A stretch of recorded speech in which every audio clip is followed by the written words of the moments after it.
Ça tourne? Bonjour Jean-Christophe. Cette année, tu vas être expert sur le congrès virtuel 2016 et tu vas présenter une conférence sur l'EFT et la méditation. Est-ce que tu peux nous en dire un peu plus? Le titre, en fait, c'est EFT et pleine conscience. Avec un sous-titre, c'est comment apaiser le mental. Voilà. Je fais partie un petit peu de ces personnes il y a quelques années qui se posaient beaucoup de questions, qui étaient un petit peu dans une sorte de perfectionnisme. Et du coup, j'avais du mal à sortir de mes pensées. J'avais du mal à revenir toujours à vivre l'instant présent. J'étais toujours dans mon passé ou dans mon avenir à me poser des questions sur ce qui allait se passer, mais rarement là. Voilà. Et entre-temps, ça fait 6 ans, j'ai découvert l'EFT. J'étais déjà thérapeute, je faisais de la kinésiologie et j'ai découvert l'EFT. Parce que du coup, ces problèmes d'être toujours dans mon mental, ça m'entraînait des problèmes d'insomnie. C'est comme ça que j'ai découvert l'EFT. Donc je suis parti, je suis allé me former. Et là, j'ai trouvé quelque chose, un outil qui me plaisait. Et surtout, en complément aux techniques que j'utilisais déjà, j'ai trouvé un outil que je pouvais donner aux personnes, qu'elles puissent l'utiliser chez elles. En quoi c'est complémentaire l'EFT et la méditation? Parce que ça a l'air un peu loin. En fait, les deux techniques sont très simples, elles sont complémentaires. Les deux vont travailler à la fois sur l'esprit et à la fois sur le corps. Quand on est en pleine conscience, vivre en pleine conscience demande à aller voir ce qui se passe dans notre esprit, demande d'aller voir nos émotions, nos pensées, mais aussi demande à revenir dans le corps. Quand on stimule les points, on remet l'énergie, on revient dans le corps. Avec des exercices de pleine conscience, comme la respiration, d'autres techniques de balayage corporel qui vont nous permettre d'aller aussi voir comment on se sent. Alors les deux sont en lien. Et les deux demandent de s'entraîner. Et quand on s'entraîne, quand on pratique les deux, alors vraiment on va pouvoir apaiser, lâcher des choses, lâcher ce qui se passe là-haut pour revenir dans l'instant présent. Concrètement, qu'est-ce que ça a changé toi dans ta vie? Le fait d'être toujours dans le mental, c'est comme si à un moment donné ça nous coupe un petit peu de notre joie de vivre. Il y a quelque chose, on est toujours là-haut, on est toujours derrière, on est toujours devant, mais on n'est pas là complètement, on n'est pas ancré, on n'est pas en lien avec, pas suffisamment en lien avec nos intentions, pas suffisamment en lien avec nos besoins.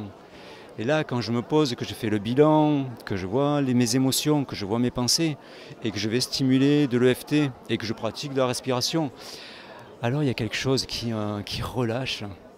Et là, quand je me sens stable et détendu, alors je peux retrouver cette petite graine de joie que j'ai en moi. Et la vie, elle prend une autre dimension.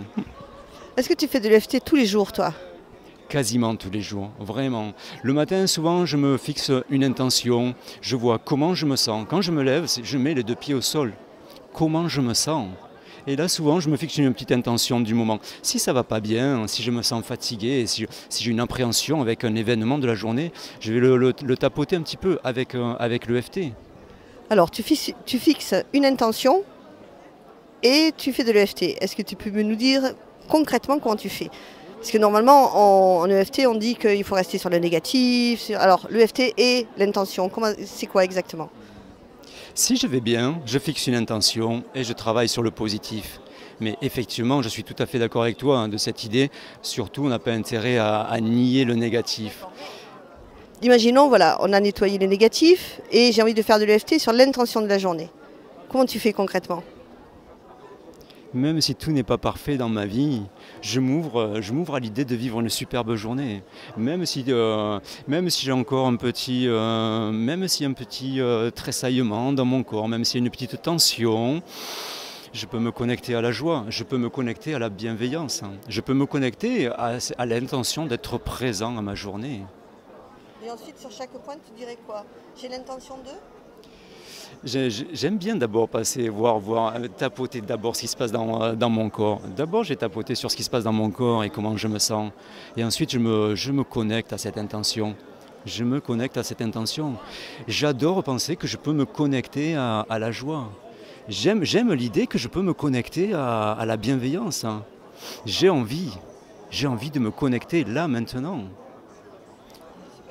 Mais toujours, l'idée, vraiment l'intention, elle viendra toujours après avoir fait une petite ronde, là, juste aller pour équilibrer les énergies.